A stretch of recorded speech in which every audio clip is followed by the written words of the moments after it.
Welcome back to another episode of Red Tinted Glasses. The season is drawing to a close, and so is this podcast for another season. But as the season draws to a close, the positivity levels around AB24 continue to rise as Peter Leven and continues to inspire this Aberdeen team onto great things. We've broken the clean sheet record for the season, meaning the Dons will finish as a team holding the record for most clean sheets.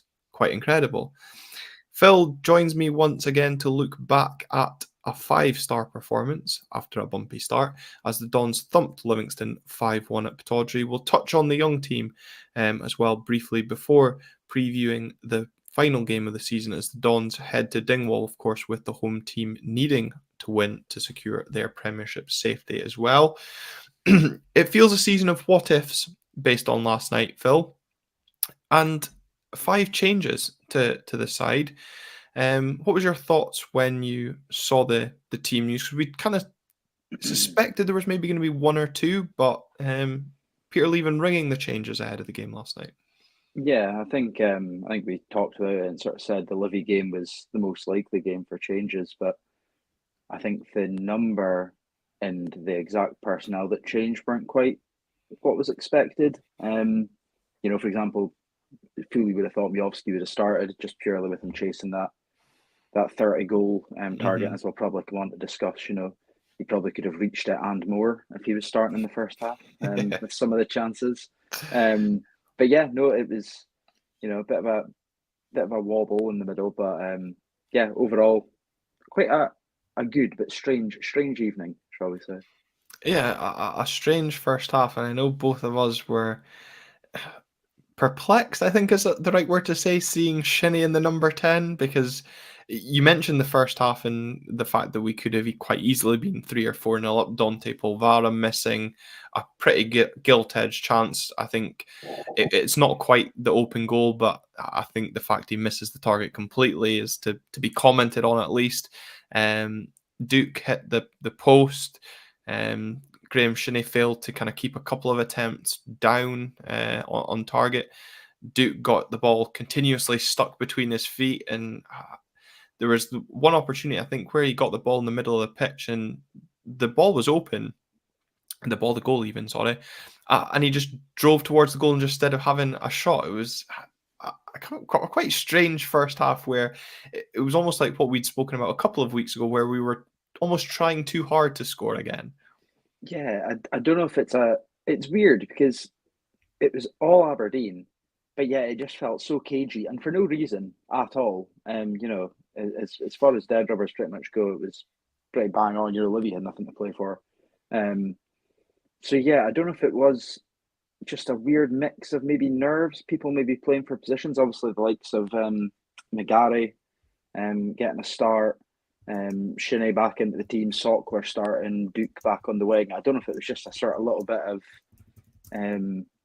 I guess, unfamiliarity between players. I mean, there's quite a lot of misplaced passes, and like we discussed a little bit on Twitter. Shinnie playing in the 10 was just odd. I think it was earlier on in the season, and we were still in relegation. Scrap my head would have been fully on Mars at that, Yeah. but yeah, it was a strange team that started that game. A strange team. Obviously, Ross Doohan getting his first league start. Again, I don't really feel we can judge Ross Doohan based on playing the bottom of the league Livingston, with the greatest of respect to Livy and the guys at Talk Livy. I'm sure I'll be catching up with you in Germany in a few weeks' time. Esther Sokler, interested to hear your thoughts. Don't follow me on social media for unless you want tips on how to lose money, because I thought I was sure to be making money off Esther on goal scoring last night, but didn't quite work out that way for Esther. Not for the want of or lack of trying, but can we really read too much into the performances of certain individuals last night? I mean, for starts, I was with you on the Sockler train. I think only 25% of my bet came in because I had Sockler, Hoilett, Duke to score, and I think Mikey Dev wouldn't be booked. So that was a bit of a disaster. But no, I think Callum had mentioned it on Twitter after the game, but he said it all felt a little bit like a testimonial, which it did at times. It felt very much like an exhibition match where things were getting tried just to sort of see how they would work and whatnot. I think maybe Sokler could have done a little bit more to make an account for himself, and sort of forced the issue a little bit and made his own chances because the service wasn't really. No, Phil's dropped away, but I would agree with that kind of comment around the service in the first half that you were mentioning, Phil, that Yeah. to Esther Sokler. But again, it's difficult given probably the service because we changed the team. You've got Duke and Hoilett, both starting Dukes, not started for a good few games. That midfield's changed because he's not got the service Bojan Miovski's got from a Leighton Clarkson and a Jamie McGrath. It's difficult to compare. So I found myself getting a bit frustrated last night, but then having to, check myself, being like, right, we've rung the changes in the team. Let's be realistic. Yeah, no. I think when I got cut off, I was sort of coming to the same point where, I think Saltcliffe has a lack of game time as well. He's been sort of here and there. Yeah. So yeah, I don't think we could have put too much on it. Even with McGarry, I know I was a little bit critical of him, sort of half time, but even like some McGarry, I think it's just a lack of game time, and obviously, sort of his issues with injury as well probably has knocked him a fair bit. Yeah, well, I kind of wanted to go through some of the players that we hadn't seen, and McGarry seemed to be the one that was thrust straight into the starting lineup from supposed nowhere. Jack McKenzie missing out on the matchday squad completely, not sure what's gone there. Killian Phillips, another noticeable absentee, although probably not noticeable to a lot of people. I think he's actually officially gone back to Crystal Palace before the game, so he won't feature at the weekend as well. Noel Blaha, good to have you joining. Noel over in Florida, saying that it seemed to be McGarry was playing for a spot for next season, was trying to do too much in his opinion. I think maybe some of us felt he tries too hard when he first broke into the team. I think just desperate to make an impression, possibly looking to make an impression on Jimmy if he's watching. Is Sam Gordon, our roving reporter on this podcast, thinking that Levine was maybe trying to go with what is likely to be our starting 11 next season? Although I know we'll come on to the lap of honour and potential players that may or may not be here next season. Do you think, again, there's potential to read into that what Sam's saying, that players were maybe playing for opportunities next season, or Peter was showing off players that could be here next season? I think partly. I think when there's a new manager coming in, I think every player is playing for a position, no matter how established you have been and how good of a season you've had. So I think part of it's maybe just letting those guys go out, maybe show a bit of what they've got. Yeah, I think as well. I think part of it maybe was just to do with rest. Not that it's probably going to be too needed, but they're on the wind down for summer anyway.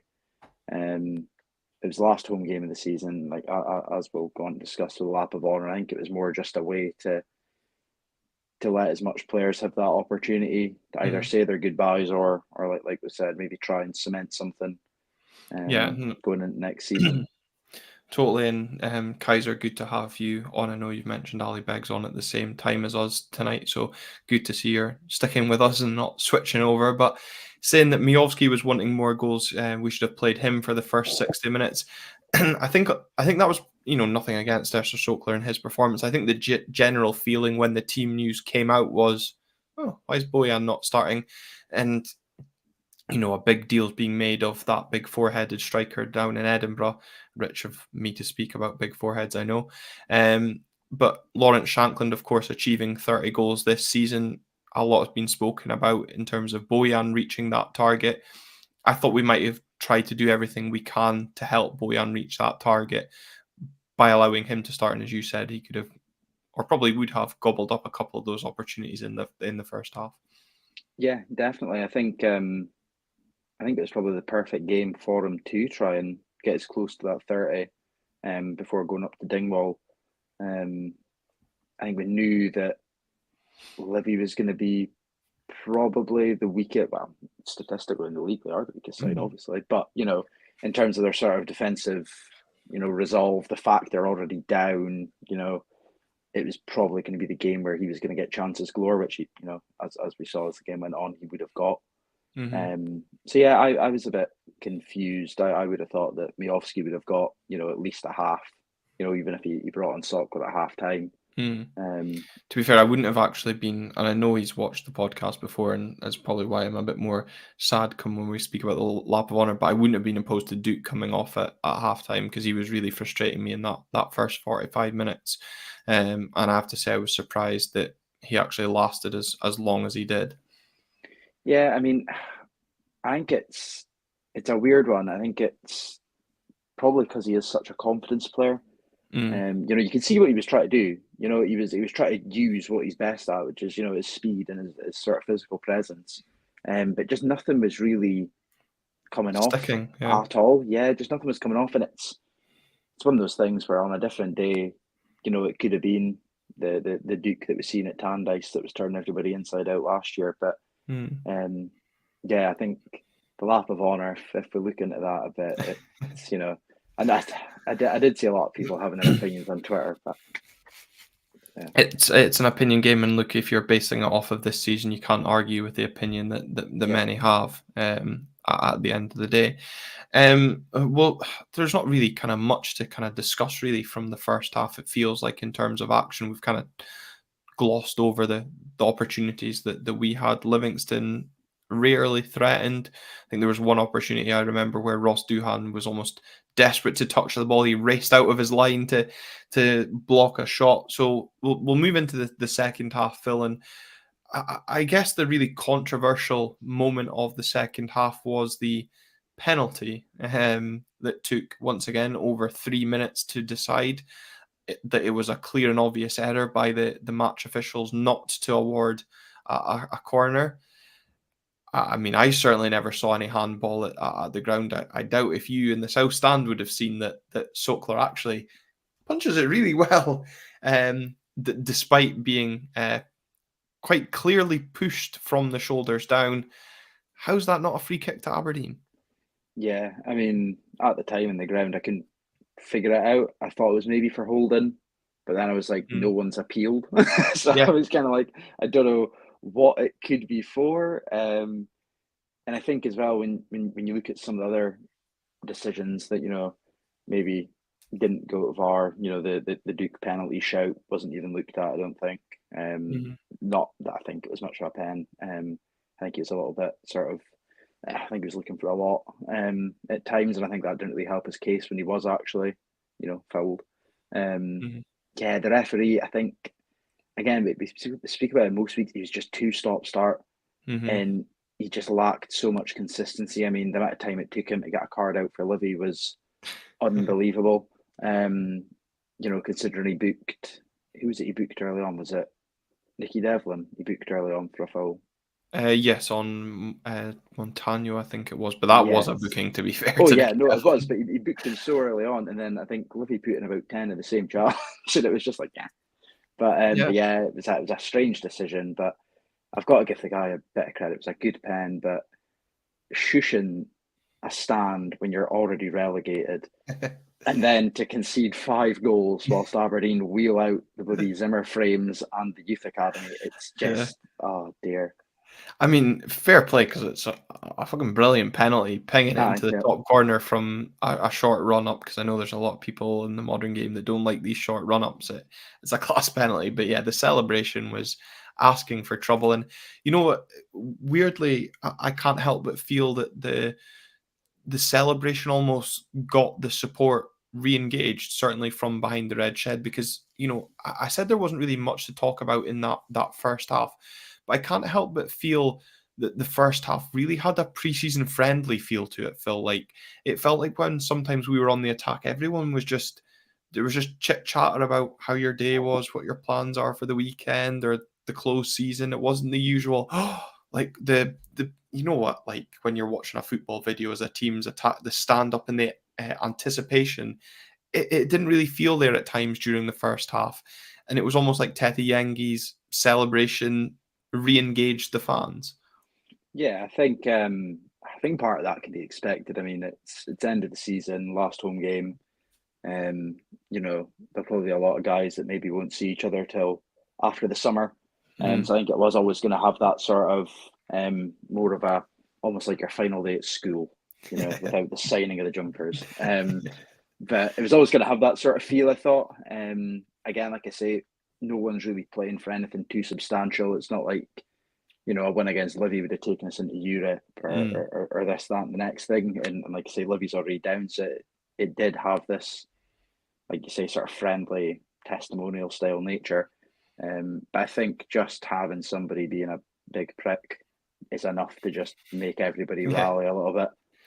And as Sam Gordon said, and it does have to be commended, hats off to the 20-odd Livingston fans that came up. What a commitment to that draw, says Sam.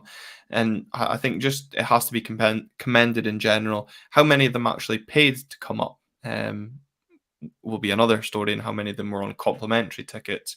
But to follow your team when you're already down, it's a midweek trip with not much to really be excited about. Fair play to you all for making the journey up to Aberdeen, if some of them were out with the city, of course. Hopefully things go better for you next season as well. So yeah, fair play to them for doing that. There's been a few comments on the live tonight as well about VAR and obviously the way it played out. Of course, news breaking yesterday that clubs in England are going to hold a vote at the end of the season about the future of VAR. Willie Collum has been appointed as the new head of refereeing in Scottish football as well, taking over from Crawford Allen. Many people thinking it's just going to continue the same chain. Paul Hannon saying he hopes Scottish teams are also going to vote against using VARs like the teams down south. Obviously, the teams down south haven't done so as yet. I'm not confident that they will vote against VAR, Phil, but I think someone has said if that domino does fall, would you expect Scottish football to follow suit and also clubs kind of come together to look to get rid of VAR? It's a tough one because for the respective FAs, either the English or the Scottish, neither of them want to admit they're wrong, and they don't want to be the FA compared to all the other big FAs that are the ones that failed it, if that makes sense. England don't want to be seen as, well, Germany, Spain, Italy can run this smoothly with no sort of big issue, whereas we're the first ones to cock it all up. So that's the reason I can't see it getting voted through, but I do think if it goes in England, I could see us potentially following suit. But again, the amount of money that's gone into it, I can't see it getting shifted in a quick nature. Yeah, I think it'll still be here next season, despite many of us' hopes. I mean, if there's some sort of reworking of it and actual proper, they take the actual criticisms of fans, players, coaching staff on board and actually rework it to be something where it's less intrusive, the decisions are quicker. In it, because like the article that came out a couple of weeks ago about it being 90-something% accurate. Don't know if I buy that one. Jobs for the boys. Exactly. So it's I think if they rework it, by all means give it another go. But if it's going to be in the exact same state as it has been since it's been introduced, it's just a waste of everybody's time. And as I said to my friend last night, who referees in some capacity, that all fans want to see with VAR, and I guess refereeing in general, is consistency. But unfortunately, Scottish football more than most seems to have unusual levels of consistency, if at all. But we'll switch back to footballing events because we could go down a rabbit mine hole and get ourselves twisted and turned very easily. 1-0 down at home in your final home game of the season. Might as well channel the young team because, like the under-18s did at Pittodrie just 48 hours previously, the first team come from behind and in some style too. But before we speak about the comeback from the men's first team, we should congratulate the under-18s for their spectacular comeback against Celtic and rounding off their season in style. That's 4 straight games where they've come from behind to earn victory, and what a way to win it. I'm sure that goal will be remembered for a long time. by all that were at Pittodrie on Monday night.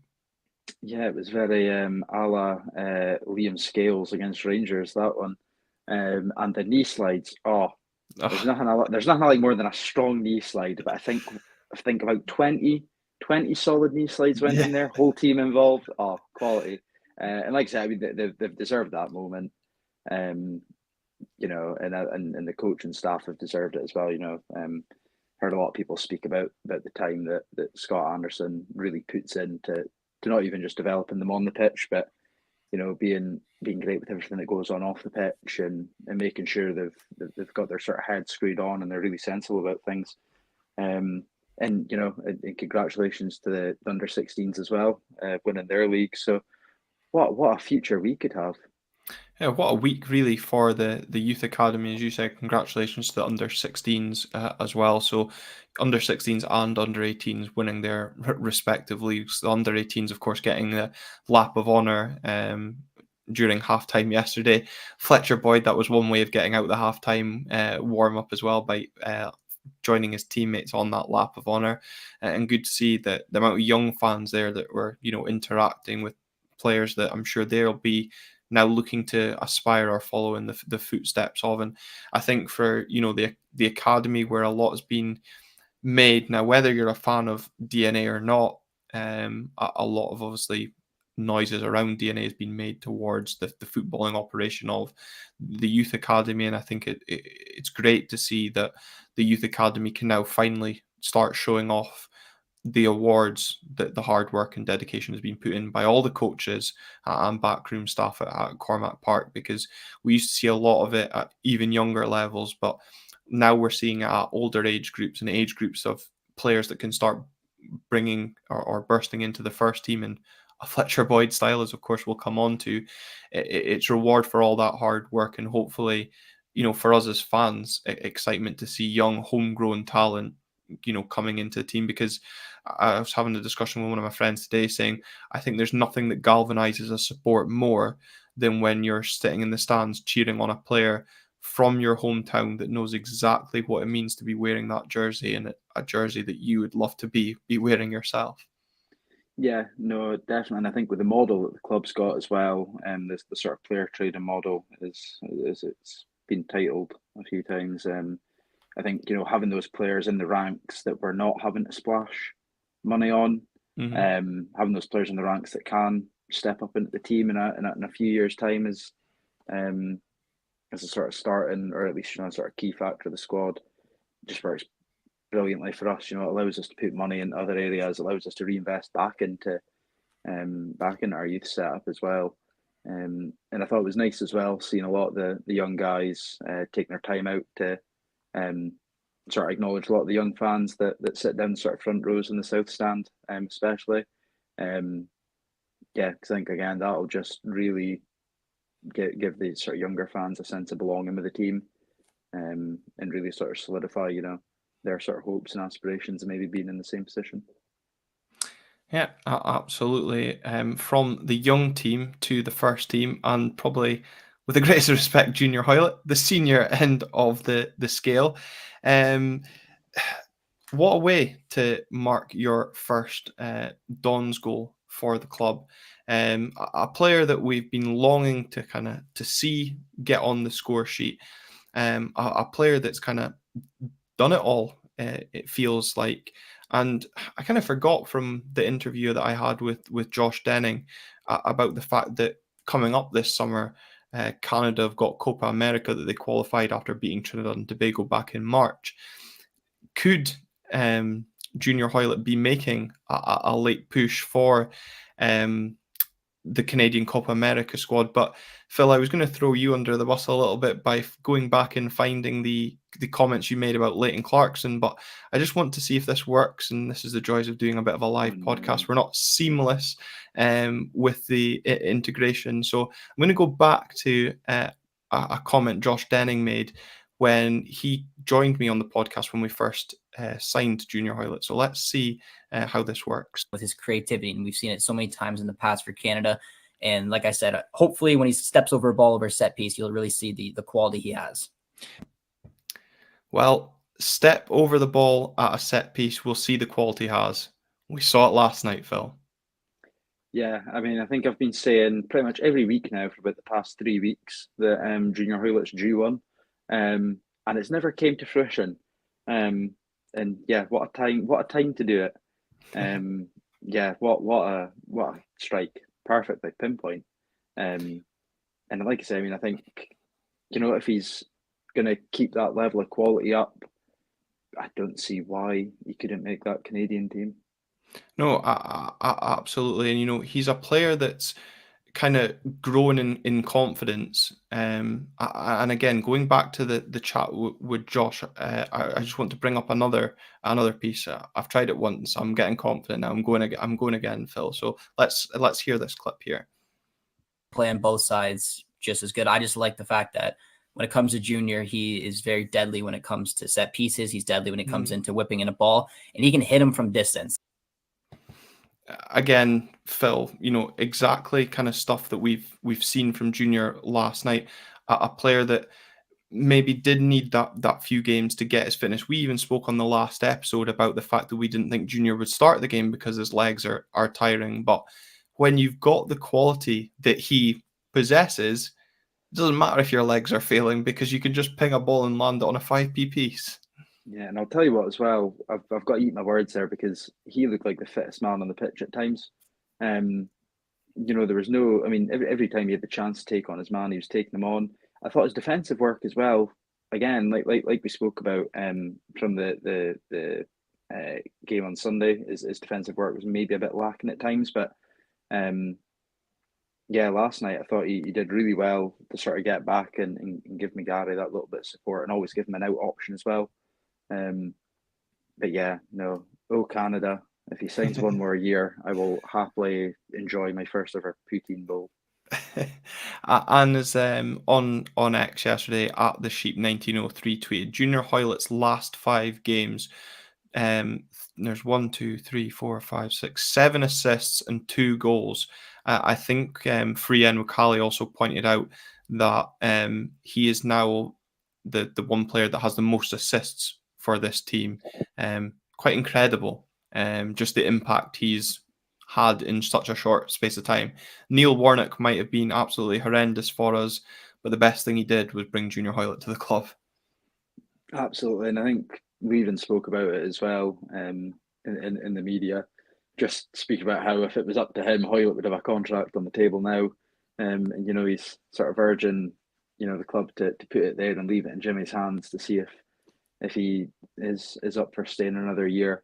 But yeah, just the quality that man possesses, just in every facet. I mean, he's just so calm. He never looks panicked, and everything's done with purpose. And it's just, yeah, he's been a pleasure to watch this past few weeks.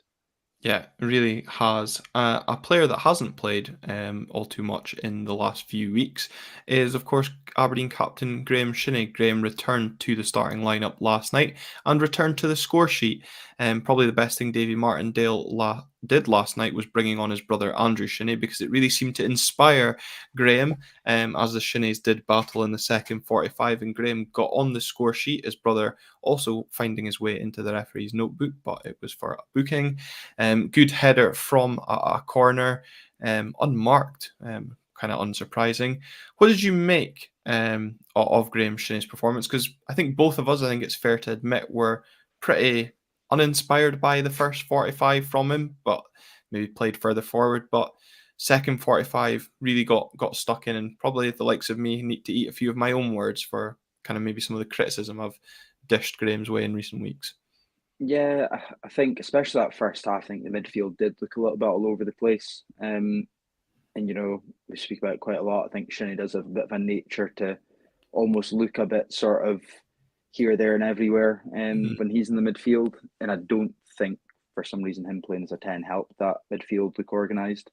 I think second half when Povara went more into the 10 and Shinnie sat deeper, it was far better. He just did what he's better at doing, which is just being there to break up the play and just sort of get those attacks started. And like I say, I think his progressive passing in the second half was much better when he was winning the ball sort of around about the halfway line and driving the team forward. But Yeah, what a header, to be fair. Timed his run perfectly. Perfect ball in from Hoilett, obviously. Yeah, nothing quite like a Graham Shinney badge thump to get you going at the end of the season. And another knee slide into that corner as well. Yes. Yeah, Now, I mean, the groundsman will have some work to do in that corner in the off-season, I tell you. to be fair, the pitch was looking absolutely superb last night as well. It has to be said. Apart from that one goal mouth, it was stole from prestige. Yeah. Now, alongside Graham Shinney, Dante Polvara was there. Paul Hannon saying Polvara play is amazing. The way that lad can just at times look like he doesn't need to look, yet play a cross or pass out of nowhere is first class. How do 1% govern 99%? Also saying that Dante is the most improved Dons player this year in the comments as well. Kaiser also saying a year ago he thought Polvara was out the door. Fairly proved him wrong. If Polvara can get a run of games, then he can be tremendous for us. For me, Dante was man of the match for me last night. The engine in that midfield, the way there was one point, I think at 2-1, possibly 3-1, he got dispossessed, fought to kind of disrupt the Livi midfield player, won it back, and then started the attack and then drove and found himself in the box as well. He was playing like a man possessed at times and clearly full of confidence after his goal at the weekend. I was delighted to see him get his first league goal at Pittodrie as well. And who needs Alan Russell's playbook? Because that was a superb piece of training ground set piece routine. Yeah, no, I'm with you. Polvara was my man of the match. I just think he's brilliant. I think that the leaps and bounds he's came on, and I think as well, not just as sort of tangible numbers and his sort of passing and goals, but just the improvement in the way he reads the game as well. You know, he always just seems to be where he needs to be, which is a great skill to have in that midfield. And yeah, I think it was because there was just all the buzz of Hayes coming on, getting given the armband, everybody was up, and I think Livi were just disrupted to the point where Polvara could just sneak in through the back and tuck one away. But yeah, I'm not sure if you've maybe buoyed him since Player of the Year. I don't know what you offered him for a couple of goals, but probably more than a lap dance.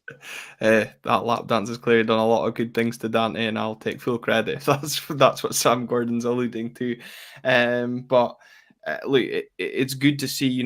A lot's been talked about just now. I don't have it in the notes, but kind of a parallel, slight caveat.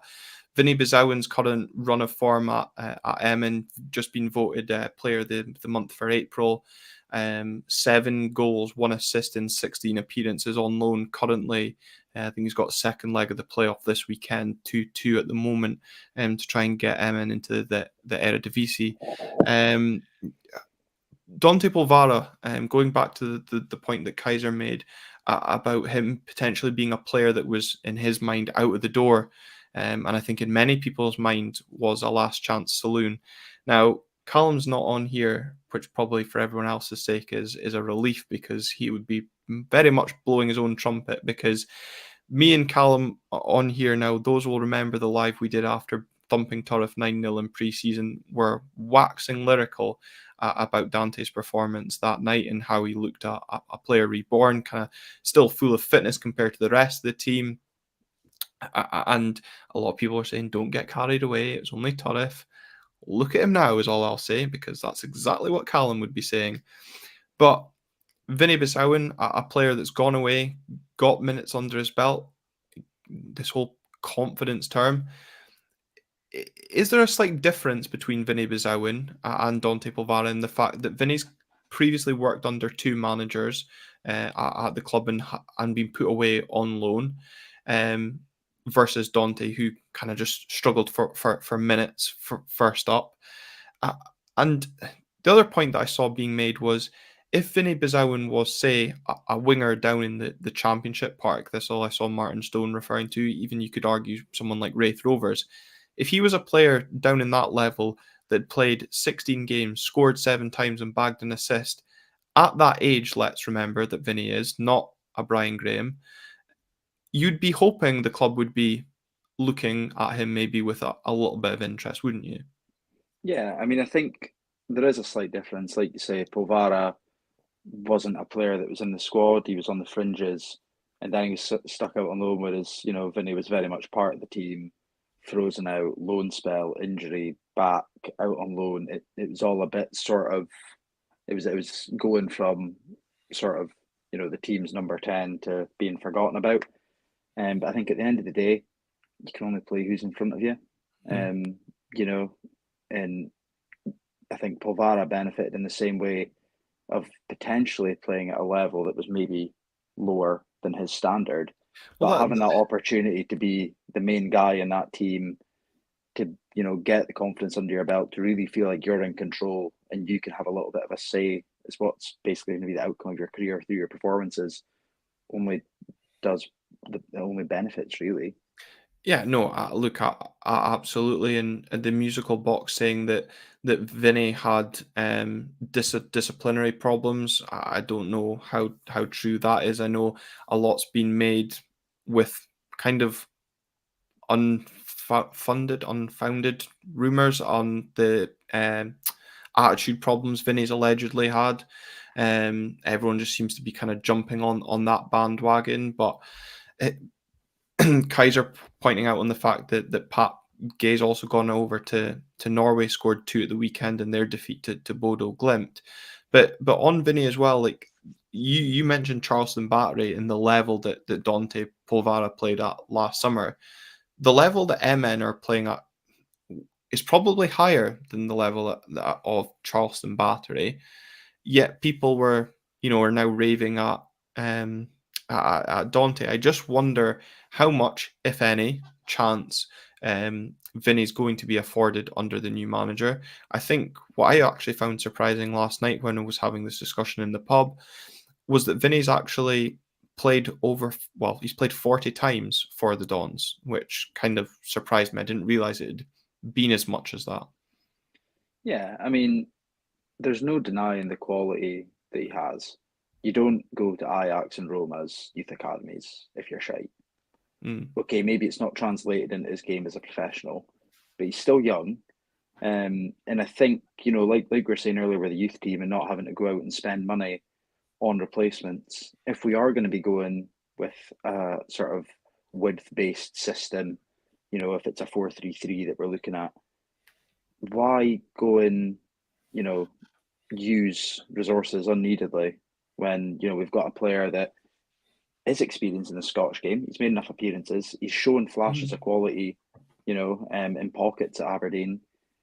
And, his loan spell, I would say, has been pretty successful. I think unless he outwardly says that he's wanting to move for the sake of his career, I think he should really be afforded the chance to actually prove himself a little bit. And especially under a new manager as well. He shouldn't just be, like we've seen with previous managers, he shouldn't just be frozen out just out of nothing. He should be. Yeah, I think he, at the end of the day, I'm not sure if MN have an opportunity to buy him or not. But if they don't, I would still like to see him at least given the opportunity to show Jimmy Tilleen what he can do. And if Jimmy decides it's not for him, he decides it's not for him. Back on Dante Polvara, though, Scopes are pointing out that, of course, Dante Polvara was a Heisman Trophy winner over in America, big prestigious college award handed out to all sports players across the various sports as well. I think Ian Harkes of Dundee United was formerly a winner of that as well. But Graham Gibb pointing out that Polvara needed time to adjust to the physicality of Scottish football. He now realises what is needed for his ability to show, and we're now really benefiting that on that. Back to the football last night, though. Junior Hoilett getting on the goal scoring sheet again, making it a double, and we get to see the weird celebration that he pulled out after the first goal. And then a home debut after the high of Sunday. What a week for young Fletcher Boyd, scoring against Rangers to help your team win the league, making your first team debut on Sunday and scoring within minutes of coming on, playing for the under-18s and coming from behind to win on Monday, and then coming on for your home debut and scoring again. But last night I thought, what is Shamal George doing? How has he just stood and watched, almost in all like the rest of us? But what a goal! What awareness from Fletcher to dummy the ball in the first place. What a flick from Junior. And then what confidence must be flowing through those young veins, because he just puts his head down, drives towards that defence. Livingston defence absolutely petrified, and just rifles it just low and hard into the back of the net. What a feeling that must have been for him. And I feel so sorry for him come Sunday full time, because what a come down he's going to have after the week he's been having. Yeah, I mean, I think as soon as he came on, he was just superb. I think, he's again pinged a couple of nice passes out. He got himself involved. I think it's what I like as well. He's clearly the smallest man on the pitch, but by God, was he charging into folk and trying to get the ball back? But he wasn't. It didn't look like it was a 16-year-old that was coming into play against fully grown men. Again, like with his finish in the confidence he's playing with, it could be youthful exuberance. He's got nothing to lose in this scenario. I think we've got a right player in our hands, and I can see why he had all the interest down south, whilst he was going through the youth academy systems. And I'm just, I'm hoping we can sort of give him the pathway, because I think even at 16, if you're good enough, you're old enough. It's always my view. Whether it may be a bit rash to give him the start at County, I don't know. But yeah, I'm quite excited to see how his career pans out. And if he keeps going the way he is, I don't think he'll be at Aberdeen much past his 20s. No, exactly. And as Kaiser says, the season's finishing and we're finally getting our shit together. I guess the last few weeks just, sum up, as we said at the top of the episode, what if, we didn't appoint Neil Warnock? What if we sacked Barry Robson sooner than he should have been sacked? What if we just gave Peter Leven the job on a longer term basis?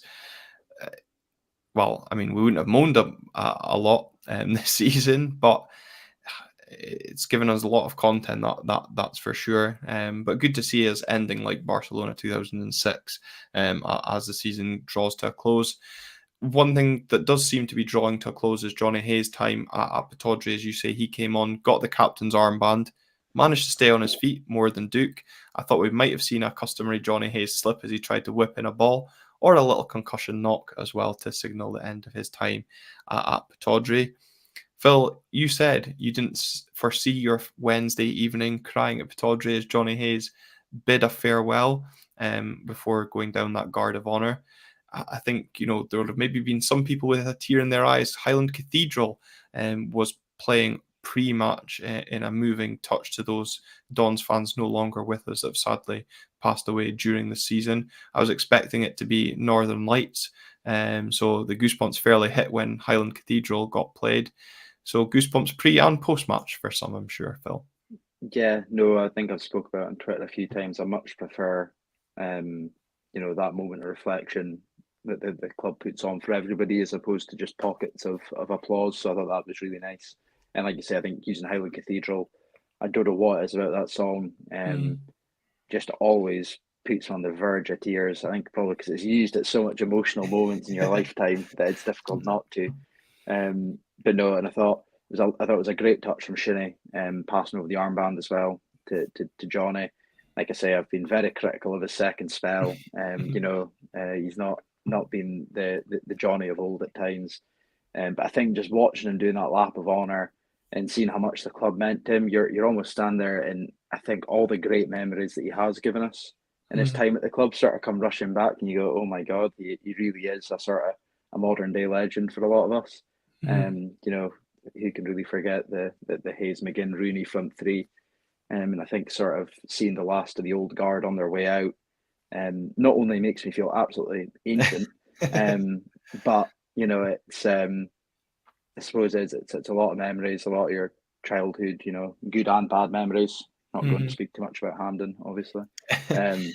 But yeah, well, no, it's I think he's got to be commended for the service he has given. Yeah, I think you're absolutely right. The way that his last spell in terms of a player has worked out is obviously not how anyone foresaw that happening, but he was part of the, as you say, old guard, that front three when we were back in our prime under McInnes. And I think as well, being pointed out, he's the last of that League Cup winning squad to now depart the club. It's really is the end of an era, whatever way you want to look at it. Obviously, the rumours right now are that he's been offered the job as Celtic under-18s coach.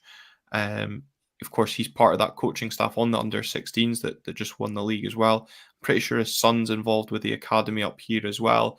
So, his wife's settled with her own hair salon as well up here. So, I'm sure there'll be a few tough decisions to be made over the coming weeks about uprooting the family back down to Glasgow again, and whether he wants to stay up here and work within what is now proven to be a successful youth academy as well. But he's been a great servant to the club, and we wish him all the best for the future, and thank you for the service he brought to this club.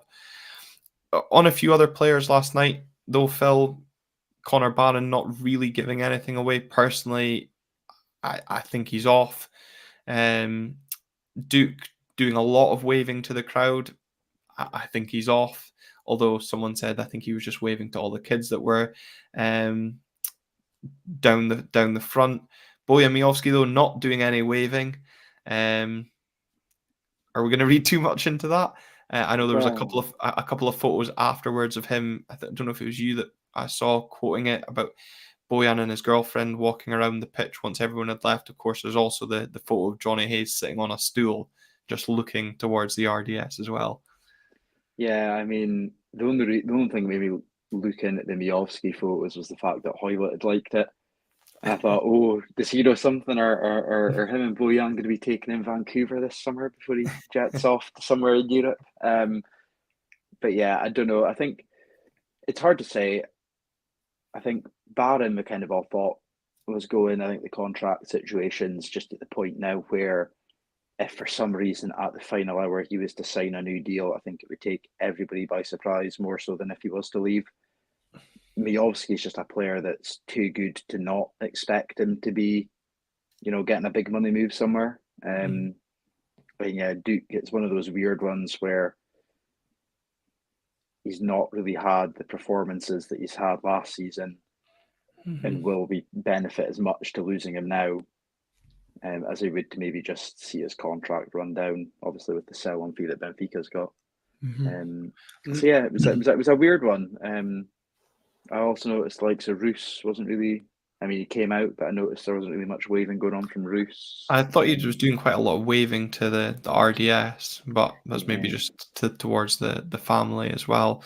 But yeah, it'll be interesting to see kind of what happens. And another thing that I found out as well last night, that apparently with Yilba Ramadani's deal, we have a sell-on clause, but it's a percentage of a 10% of the profit made on the transfer, compared to it's just 20% of the fee for Lewis Ferguson.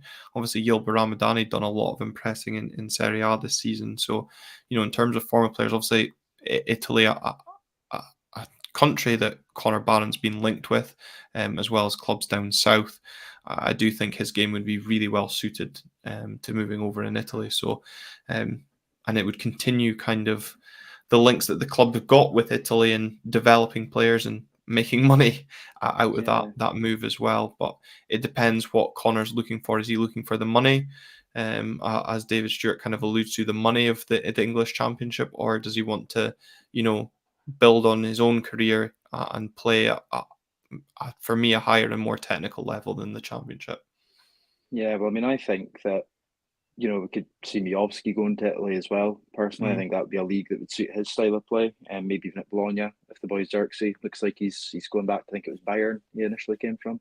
But no, I think for Barron's sake, I mean, I know how highly the likes of Ferguson, even Doige and Hickey in his time in Italy just spoke about not only how well suited the game was to develop in as a young player, but also just the lifestyle. I'd rather be living somewhere like Bologna than going about Hull. The lifestyles, you're getting to live in the sun, nice food, a nice culture. I would Hull much one prefer city that. of culture, I'll have you know. Yeah, but I don't know. I'd rather have some mad ultras screaming down a megaphone than you're getting mauled by the Tigers. But that's maybe just me. But no, another one that I thought was quite interesting at the end of the game, and again, I don't know if it's just me reading into it too much, was Montano seemed to be very pally with Leaving at full time, arms wrapped around each other. I don't know if it was Leaving helping him to the tunnel with all the muscle injuries, or if he was going, "I'm relegated, please take me, please." So yeah, I think think it'll you're be an reading too much interesting. into it. Probably, I don't know if I'd like Montano, but yeah, it'll be an interesting off season for sure. And like I say, the ones that do leave, wish them nothing but the best and whatever they might end up. Yeah, Graham Gibbs said he would rather be in Peterhead than Hull, so good to see our listenership and viewership in Hull absolutely plummeting on the back of this episode. Well, the final game of the season is on the horizon, Phil. It's a trip to Dingwall as the Dons look to end the season with yet another win. But the home side, after a late concession on Wednesday night at McDermott Park, know that they must get a result. And, well, if it's a draw, Hopes and Johnson don't win, given they currently have a worse goal difference than the Perth Saints. Peter Leaving, wrong 5 changes for the win over Livingston in midweek. Phil, do you expect similar as we look to this game at the weekend? Yeah, I think somewhat. I know that he's really keen to finish seventh, and obviously the Hibs result didn't help us secure that fully. So I think he'll experiment again with the team a little bit. But I can see us fielding still a relatively decent side. Just for that pride factor, finishing seventh, and I think it'll be quite a tough game as well. Like I say, I think County's shown us before that they can play football under Don Cowie. There's no doubt about that. So no, I think it'll be a good game. And as always in Dingwall, the travelling fans are going to enjoy themselves. It'll be a good trip. It's a shame it's a Sunday, obviously, but I think it'll be a good trip nonetheless. And hopefully, maybe we will see Miolski get to 30 goals if he can. I think it's also a shame, given the current TV deal that we've got with Sky Sports, that neither of the games involving Aberdeen, Ross County or St Johnstone Motherwell will be broadcast this weekend, because the Sky are more interested in showing the English Premiership. So we're going to be stuck with seeing Celtic lift the trophy and a dead rubber game from the top 6. It's really disappointing for fans north of the border wanting to be invested in that final day drama of the playoffs. I know Craig Levine says they can't worry about what Aberdeen are going to do. I don't think that we are going to lie down to Ross County. I think what we have to be mindful of is, of course, Ross County's very impressive home form under Don Cowie. Of course, Motherwell defeat aside from last time out. But from an Aberdeen point of view, as well, Skokesker pointing out, there's a £125,000 prize difference in finishing 7th to finishing 9th. So from an Aberdeen point of view, that's a signing, that's a player's wage. Finishing 7th requires a lot of hard work, obviously, away from home in a game where the opposition need to win just as much as we do. But I think that's a point, and I think Peter Leaving will obviously be priding himself in that, wanting to go out on his own personal high ahead of Jimmy coming in a few weeks' time. We've just got as much to play for as Ross County. Yeah, absolutely. I think Peter would deserve as high a finish as possible, just for the amount of time and effort he's put into getting us, making us somewhat proud again. But no, I think it'll be a really interesting game. Like I said, I don't think we're going to lie down by any stretch of the imagination, as much as we're wanting to have the North of Stonehaven Alliance going strong, and as much northern teams in the top flight as possible. But yeah, I think we're gonna have to play well if we're gonna get something out of it. Like I say, Ross County is gonna have to come out all guns blazing. I wouldn't be surprised if you seen us on the back foot a little bit, especially sort of off the bat. I know they did the same to us at Pittodrie. They were really confident on the ball and created a lot of good chances, really, in that game. And I suppose the thing from an Aberdeen point of view, you could maybe look to exploit the mental weakness of that Ross County side. potentially affected by, of course, the goal that St Johnstone scored in the 91st minute, because Ross County were minutes away from securing their Premiership status for next season until that goal went in. And there will be kind of a nervousness around the ground with ears and eyes tuned into events happening at Fir Park. And although part of me would find it absolutely hilarious if Craig Levein did take that St Johnstone team down, and I would be delighted to see the back of St Johnstone for a season over Ross County. But look, whatever happens on the day happens. We've seen Ross County pull off miracles before. Do you think we start Bojan for this game and see if he can get as close to 30 as possible?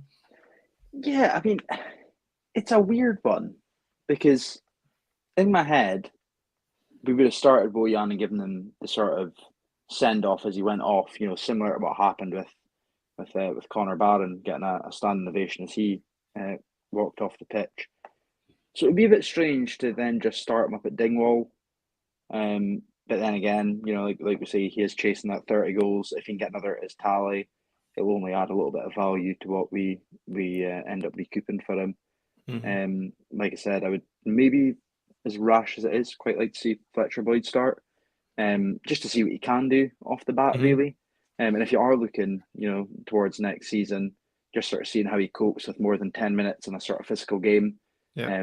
If you do decide maybe he needs a loan and can sort of benefit from it the same way that likes Alfie Bavidge and Alfie Stewart have going to Kelty and Peterhead.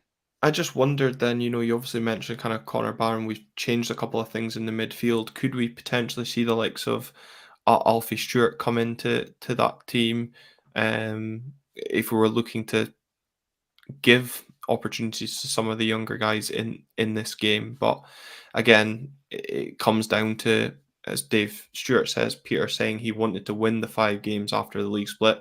We've spoken about the financial reward of finishing 7th. It's treating the game with the utmost respect, because we don't want to be going in there and just fielding the under 18s just as a see what they can do type thing, because I'm sure that will rile a few St Johnstone fans up. But from an Aberdeen point of view, we want to be finishing up the league as high as possible with as many points as possible, and just continuing that feel-good confidence factor, yes, at the end of the season, but giving us that to go into next season with as well, for me.